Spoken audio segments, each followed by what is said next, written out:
que aún en los centros civilizados de poder la barbarie anida acechante. Por eso, la barbarie anidó en la Alemania civilizada, en la Alemania que de pronto vio en el nazismo una barbarie inigualable. La barbarie prendió en Italia, la barbarie prendió en la Rusia postzarista, la barbarie continuó con las bombas de Hiroshima, de Nagasaki, en las guerras mundiales.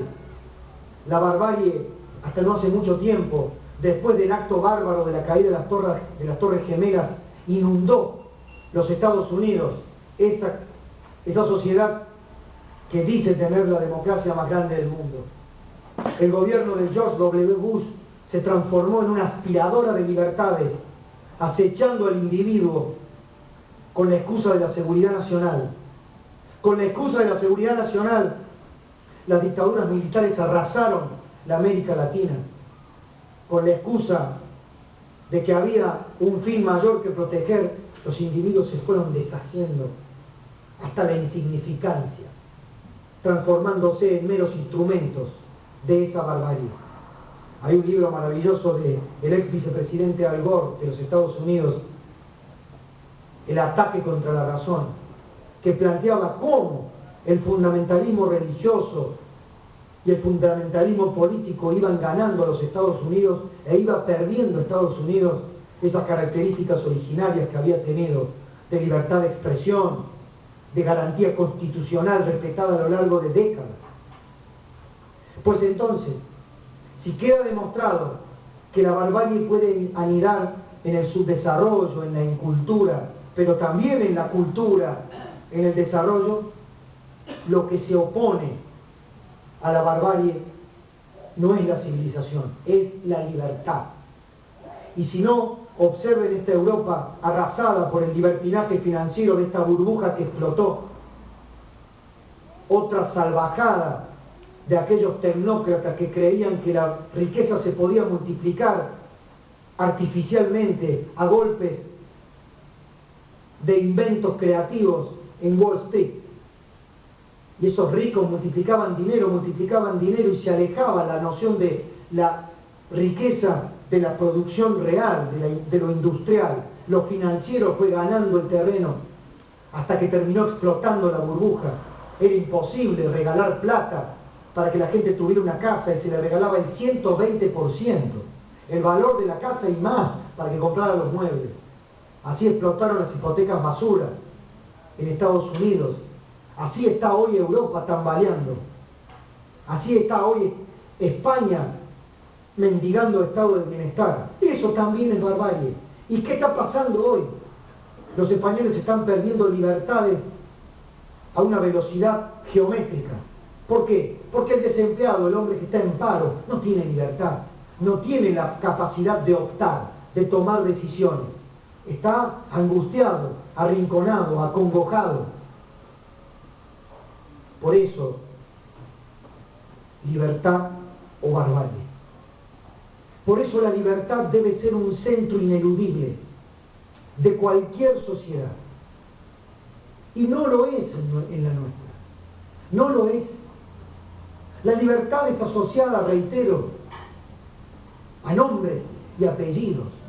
A Álvaro Alzogaray, a Domingo Cavallo, a Carlos Menem, a Martínez de Oz, al neoliberalismo. Y mientras tanto, los enemigos de la libertad van creando un Estado otra vez monstruoso que va aspirando esas libertades y las va administrando arbitrariamente, mintiendo sistemáticamente para autorregenerarse y para seguir engordando en su poder.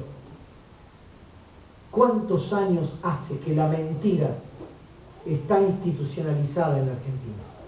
¿Cuántos años hace que venimos soportando la mentira y hacemos como que no nos mienten?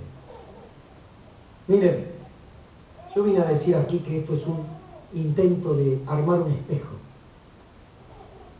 Yo no vine a hacer aquí un relato antikirchnerista explícito solamente. Yo soy crítico al extremo, todos los que me escuchan lo saben. pero soy crítico de una cultura de poder. El kirchnerismo expresa una cultura de poder que no es nueva, que tuvo anteriormente ideas utópicas de llevarse al mundo por delante, de vanguardias iluminadas que creían que tenían que hacer la revolución, que no creían siquiera en la democracia, porque era un valor burgués. Había que hacer la revolución y crear el hombre nuevo. Ideas que fueron fracasando porque únicamente terminaban acostándose en la violencia como justificación metodológica. Esas revueltas costaron sangre, mucha sangre, y propiciaron genocidios peores.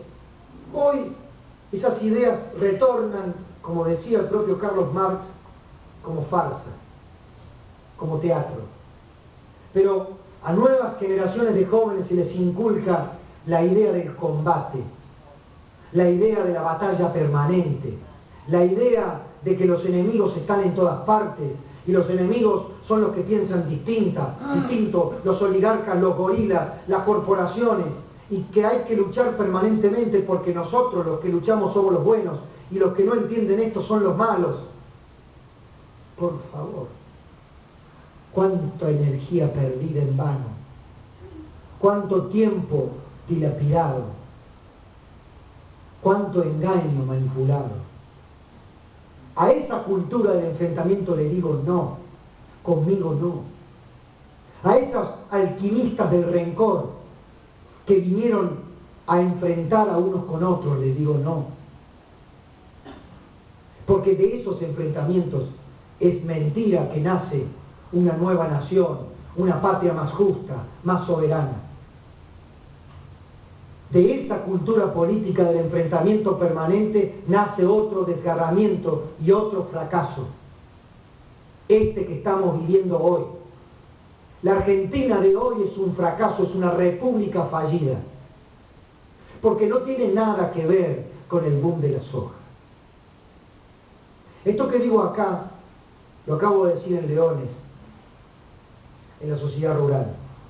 Y lo que dije esta mañana, hoy al mediodía, esta tarde en la sociedad rural, es lo mismo que dije en 2008, en la sociedad rural de Rafaela. Y es lo mismo que dije el último día hábil en mi desayuno de Juntos, el último día hábil antes de las elecciones de 2007. Dije, no la voy a votar, señora Cristina Fernández. Y expresé por qué no la voy a votar. Porque ya la mentira institucional estaba cambiando. Ya se comenzaba a mentir con el INDEC. Pero muchos advirtieron que, o no advirtieron, o advirtiéndolo, dijeron, bueno, una triquiñuela para pagar un poquito menos de deuda. La viveza criolla que nos permitía hacerle un corte de manga a nuestros acreedores, cuando en realidad estábamos generando un gigantesco boomerang que se iba a transformar en una pesadilla tarde o temprano. Por eso lo que digo hoy, lo que digo en este libro, no está escrito al calor ni para satisfacer a las masas marchantes indignadas de Buenos Aires o de los principales centros del país. Esto está escrito antes de los cacerolazos, está escrito antes del 13 de septiembre, está escrito antes del 8 de noviembre. Esas catarsis de ciudadanos enojados no constituyen una promesa, tal vez sí un decir basta, pero que conlleva después una exigencia de respuesta.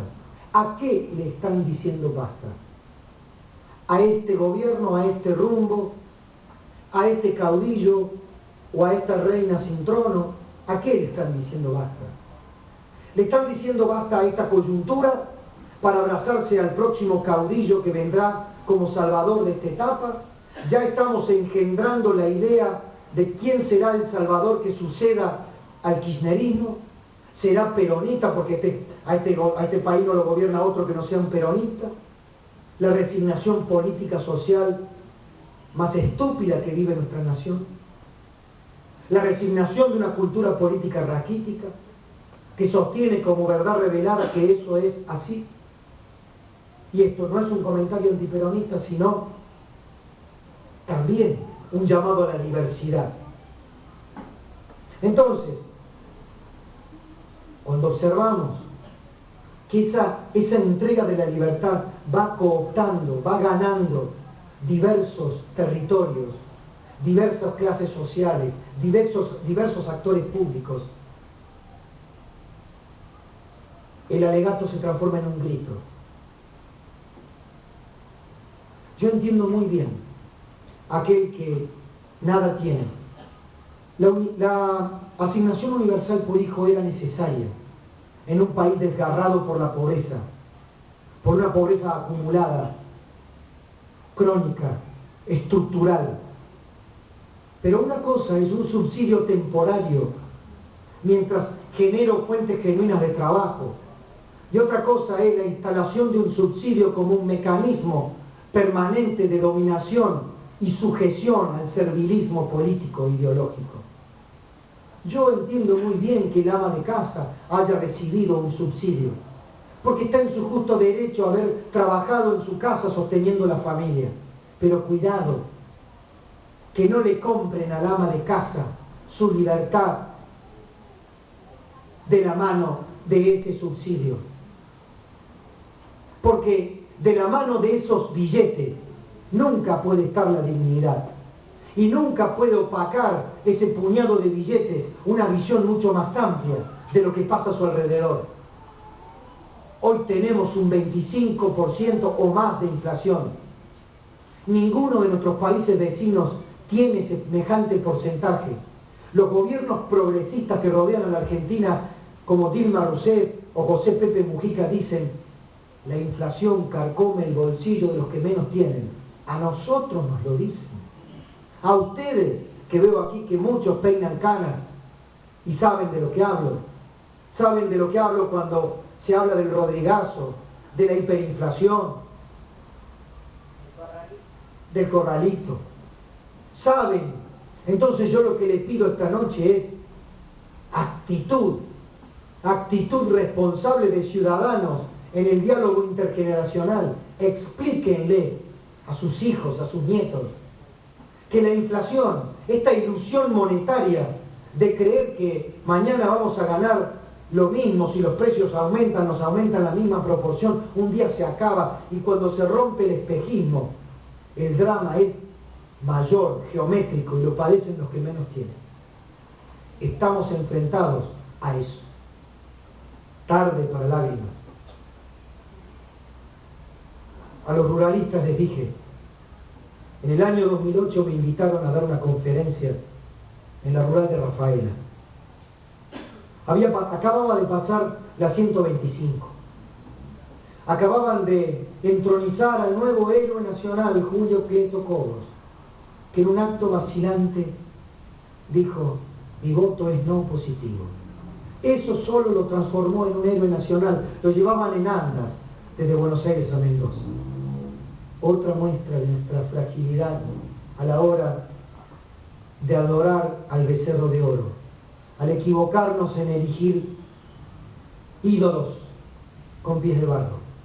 No por juzgar el demérito de Cobos, sino por juzgar esa actitud infantil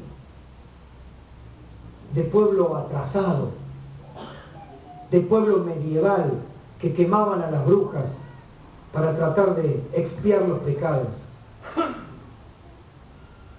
Había pasado todo eso. Rafaela era un hervidero. Eso había ocurrido el 15 de julio cuando nació mi otro hijo, Santino. Esta conferencia era en agosto. Le arrojaban huevos y tomates al intendente kirchnerista Omar Perotti. Era un clima terrible. Entonces había 500 personas, y cuento siempre esta anécdota y lo hago en cada una de estas conferencias para graficar de qué hablo, cuando hablo de las responsabilidades propias y del espejo, y de lo que es tardío, cuando las lágrimas se derraman tarde, o toda acción tardía pretende remediar tardíamente y torpemente algo que no se hizo en su momento como corresponde. Le dije a esa gente, a esos gringos del campo: ustedes seguramente, muchos que me escuchan por televisión, por radio, pensarán que yo vengo acá a desenfundar mi repertorio antikirchnerista para hacerlos felices, para que esta noche hagan catarsis y se vayan a dormir livianitos, gracias a mí. Pues sería demasiado obvio, sería demasiado facilista de mi parte hacerme aplaudir sabiendo exactamente qué tengo que decir, echándole las culpas a Cristina únicamente. Pero vamos a hacer un juego que me atemorizaba cuando era pequeño, cuando tenía 4 o 5 años, y mi tío me llevaba al circo. Los payasos de pronto decían, a ver, uno de los chicos, a ver qué pase acá, le tenía temor al payaso que empezaba a señalarme con el dedo y a traerme al escenario, pánico me daba. Vamos a hacer un juego. En este auditorio levante la mano los que votaron por Cristina Fernández de Kirchner hace exactamente un año. El presidente de la Sociedad Rural, a la noche en la cena, que estaba sentado atrás, me dijo, yo vi, cuando hiciste esa pregunta, cómo muchos empezaron a hacer así.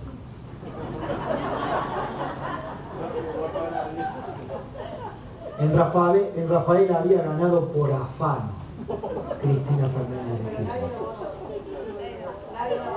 Ya había pasado con Menem eso, ¿se acuerdan?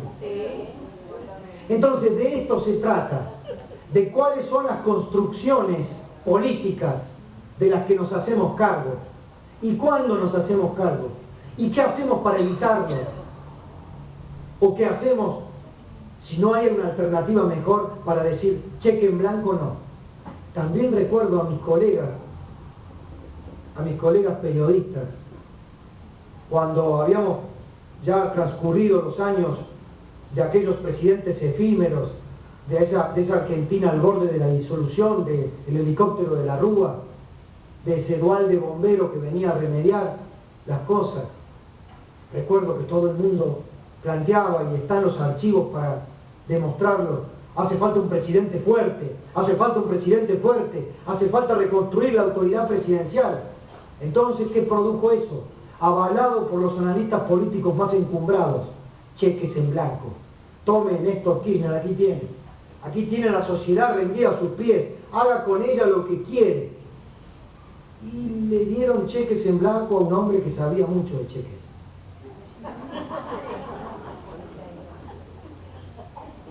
Y ese fue el derrotero. Un poder como nunca antes en la historia democrática argentina ambicionó quedarse con todo. La frase vamos por todo no es ociosa, no es una metáfora. Vamos por todo es vamos por todo. Y nadie que sea naturalmente democrático va por todo, porque sabe que democráticamente tengo un espacio que es mi libertad precisamente, defendida con mi responsabilidad de ciudadano, mi responsabilidad cívica, que tiene un límite, ese límite que nos enseñaban en la escuela. Mi libertad termina donde empieza la libertad del otro, mi derecho termina donde comienza el derecho del otro. Pero los argentinos, aquí que somos una raza que cree que hay derechos absolutos y obligaciones parciales, poquito. Este es un país que todavía, y pese a haber tenido el crecimiento económico más importante de los últimos 100 años, todavía tiene un núcleo de pobreza del 30%. La mitad de los estudiantes secundarios no termina el ciclo en tiempo y forma. También esa misma sociedad tiene hoy más de un tercio, entre un 30 y un 40% de informalidad, de trabajo en negro. ¿Quién responde por eso? El relato artificial y mentiroso que se nos pretende vender con fútbol para todos, con propaganda para todos, comprando los medios, comprando periodistas, quitando la publicidad de los supermercados para que no sepan la oferta. Son las formas de la pérdida de la libertad en cuotas que hemos ido aceptando. ¿Y de qué se trata? ¿De que salgamos todos a la calle gritando, caceroleando, basta, que se vaya Cristina? No. Se trata de que nos miremos al espejo con absoluta honestidad y digamos, ¿qué hice yo para evitar esto? ¿Qué hice yo para contribuir a esto? Es un ejercicio que nos daría una grandeza espiritual formidable, que nos daría una autoridad moral indescriptible. Hoy la Argentina tiene ese núcleo de pobreza y nos dicen que la pobreza ha bajado descomunalmente en la Argentina. Yo los invito a que vayan a recorrer el conurbano bonaerense. Tierras de nadie, gente vegetando, esperando la suma de subsidios entre el jefe de familia, el ingreso universal, la cooperativa de trabajo, ficciones de trabajo, pseudo empleados públicos que trabajan para los municipios para pintar un par de cordones o cortar un par de yuyos, cuando la riqueza que ha entrado a través de los millones y millones de dólares no sabemos exactamente dónde está. Y mientras tanto siguen con una presión impositiva cada vez mayor, con exacciones al trabajador a través del impuesto a las ganancias. Fíjense el costo de los cheques en blanco. La Presidenta de la Nación obtuvo el 54% de los votos, la cifra más categórica de cualquier presidente en la democracia. Y ese porcentaje lo obtuvo un grupo de poder que sostiene que la democracia es delegativa. Ustedes votan, le dan el cheque y ustedes se callan, se la bancan. Porque el que gobierna y recibió esos votos tiene todo el derecho de hacer y deshacer lo que guste. Y así se está gobernando este país. Y al que no le gusto lo escracho por cadena nacional. Lo escracho con la FIP. Lo persigo, lo maltrato. Esto es lo que nos pasa. Por eso libertad o barbarie. Por eso un grito, por eso un alegato. Porque de lo que se trata es de tomar conciencia. De que no es que hoy entregamos estas libertades, es que ha sido un proceso continuo. Este libro está atravesado por una pregunta que nadie va a poder responder sin ese ejercicio autocrítico profundo. Nuestros padres en el 83, yo tengo 41 años, tenía 12, 13, nuestros padres quisieron reconquistar la democracia después de la larga noche negra de la dictadura. Era la primavera alfonsinista. Querían votar, debatir, volver a llenar los comités, las unidades básicas. Nosotros mismos vivimos un periodo en la escuela secundaria donde renacieron los centros de estudiantes. Yo mismo armé partidos, fui presidente del centro de estudiantes de mi colegio 2 años. Comenzábamos a volver a vivir por primera vez la idea de la vocación política, de la acción política, del debate político. Querían ser libres. ¿Libres para qué? ¿Para llegar 30 años después con esta fotografía? Para eso querían ser libres. Hay un monólogo de José Sacristán maravilloso, de 1977, en la España, que se sacaba de encima la dictadura de Franco y entraba entre los pactos de la Moncloa a la democracia. En esa película, Solos en la madrugada, José Sacristán hacía de un locutor que hablaba por última vez en su audición en la madrugada, con sus amigos de siempre. Y en ese diálogo, José Sacristán les decía, el personaje: oye tú, Laura, tú que querías estudiar esa carrera humanista que el régimen no te permitía, pues anda, ve, corre, anótate en la universidad ya eres libre. Tú, Cristina, que querías divorciarte de ese marido al que no aguantas más desde hace muchos años y que no te lo permitía el sistema, porque el divorcio era casi una blasfemia, un delito. Anda, ve, hazlo, mujer, eres libre. Y así iba interpelando a sus conocidos oyentes, cada uno con su libertad escondida, con su libertad no desarrollada, pero les advertía: ahora tenéis que iros, vamos, pueden probar la libertad, pero sepan algo, que estaremos solos, que ya no habrá nadie que nos diga qué está bien y qué está mal, qué es lo bueno y qué es lo malo. Estaremos solos en la madrugada. La libertad es eso. La libertad es un ejercicio formidable para construir un edificio magnífico. Y si muchos argentinos nos convencemos de que la individualidad debe ser defendida y que no es un menoscabo, que si miles de seres libres, individuos, logran decidir por sí mismos qué quieren ser,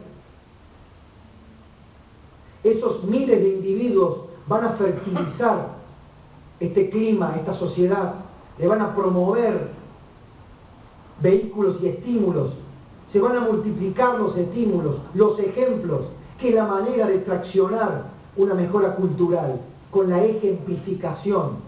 La barbarie de este tiempo es la ausencia, la orfandad de ejemplos. No tenemos líderes ejemplares. Ahora que estamos buscando, imaginando el próximo presidente, no tenemos que pensar quién va a ser el número uno. Pongamos nuestra mente en aquel que se postula como número 2 o número 3, aquel que tenga la capacidad, la humanidad, la moral y la conciencia, la noción de sacrificio, de entrega, de ser capaz de ser número 2 para acompañar un proyecto mejor. No aquel que se anota como 1, queriendo liderar y que los otros lo sigan. Empecemos a mirar en profundidad, no buscar más salvadores, por favor. No hay salvadores. El mesianismo nos ha conducido a esto. Diferentes niveles de mesianismo. Hoy tenemos una mujer que nos gobierna, que cree que la Argentina es una platea, una teleplatea de súbditos administrables por cadena nacional con sus monólogos extensísimos, que el diálogo no es necesario, sino la imposición del deber ser de un grupo, de una facción que se cree iluminada y conocer todas las respuestas. Y esa facción va chocando una y otra vez con la realidad, que es múltiple, que es compleja, que es diversa.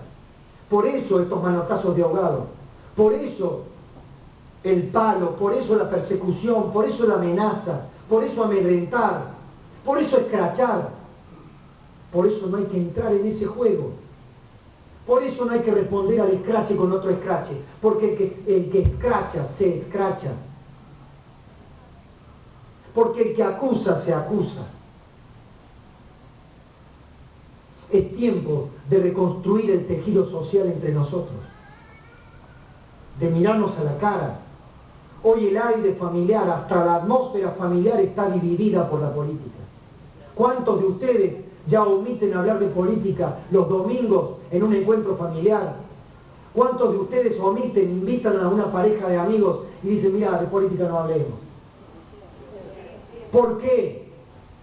¿Por qué nos hemos degradado y a la vez degradamos el espacio público? Porque alguien nos metió en la cabeza otra vez que de este lado están los buenos y de este lado están los malos, irreconciliablemente. Amigos, tendría mucho para decirles, mucho más, pero todo lo demás está en este libro. Este libro, como les cuento, no pretende ser un compendio del desaliento, todo lo contrario. Pretende ser un manifiesto, una entrega. Aquí vengo a entregarme y a decirles: creo en la libertad, creo en esa libertad responsable, en esa libertad arquitectónica, en esa libertad que nos permita ser mejores cada día.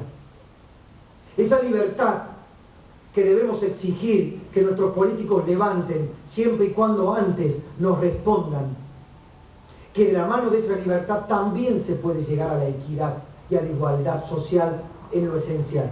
La igualdad en lo esencial. Dar a todos y a cada uno lo básico.